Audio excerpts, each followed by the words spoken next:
Today is a road trip day, and if you've watched any of my videos before, you know that I love time lapses, especially road trippy time lapses. So I'm gonna give a little instruction on how I do these and how I think they come out decent and how they come out not so decent, because I wanna do a how-to. I wanna share some knowledge. So there are three things that I'm looking for in a good time lapse. One is that you see something that moves really slow, moving in real time, that you can see like, oh, that's something that moves, like cranes moving in a construction zone, or clouds moving through, showing time lapse, or shadows moving across, something that you don't notice is moving that you actually can see moving. The second thing I'm looking for is really good motion blur, like things that are moving quickly and they kind of blur across the stream. So if you take a stream of traffic, it looks like there's just a constant flow of cars. They're all blurring together, like shoom. Looking for the shoom in the motion blur. Third thing is like a steady time interval. It doesn't need to be like sped up, then slowed down, and sped up, then slowed down. Some of my stuff before kind of comes out that way. There are two ways to make a time lapse. One is to record a video and then compress it using some manner of video processing software. I use Adobe Premiere Elements for that. That's the type of time lapse you saw to start the video. The second way is to take a bunch of series of still images and compress those all together into a video. There are benefits to each one. One is, the first way, it's a complete video. So it's not a bunch of still images. You have a smooth interface where all the motion is seamless. The second way, with pictures, it's a little more choppy. You end up with still images stacked on top of each other, so if you have people moving, it ends up being like as they go across your video. The downfall of the first way is that it takes a lot of data space, and it's a lot of compression, and it's a lot of number crunching for your computer and your software system. The benefit of the second way is that it's not so intensive on your processing system. Sometimes you'll have to process the images into a video yourself, or if you have like a GoPro or an iPhone, or even this camera, which is a Canon 80D, it'll spit out a video file for you with the picture taking method. That first time lapse is exactly 11 minutes compressed into approximately 30 seconds. So this next video is going to be a time lapse that we use the picture taking method of me driving the Jeep down the highway. We're going to, let's say, take 15 minutes of footage and compress take a picture every 2 seconds,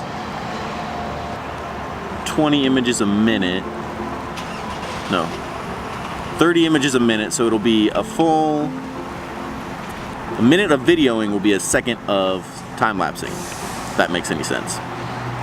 So from there, that time-lapse will turn out to be about 15 seconds long, so maybe we'll go a little more like 20 minutes of every 2 seconds.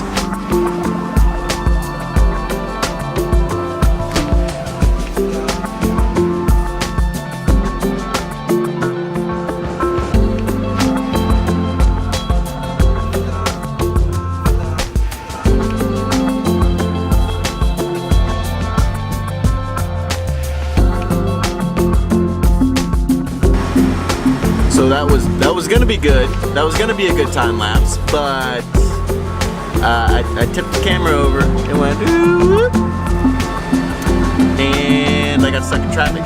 So I'm actually doing exactly 0 miles per hour on the highway right now. As soon as this clears, we'll try again.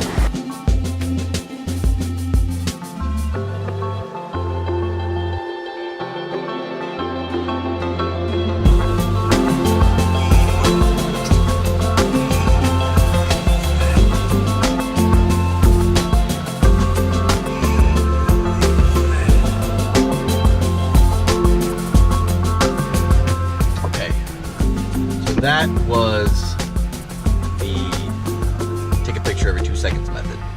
If you're using a DSLR, much as this, similar to this, to do a time lapse, one, make sure it's stable. This is not the most stable. It's kind of wonky actually, and I don't like it. Set it so you have good framing, but just keep in mind that if you're framing things that are like small things, try and be a little tighter, frame it tighter. Trying to frame big things like wide skies and things like that, wider lens, frame it wider, basic kind of stuff. Next thing we're gonna do is we're going to do GoPro time lapses, because it's getting late in the day and I don't feel like working with this giant monstrosity of a thing anymore. So, GoPro time lapses.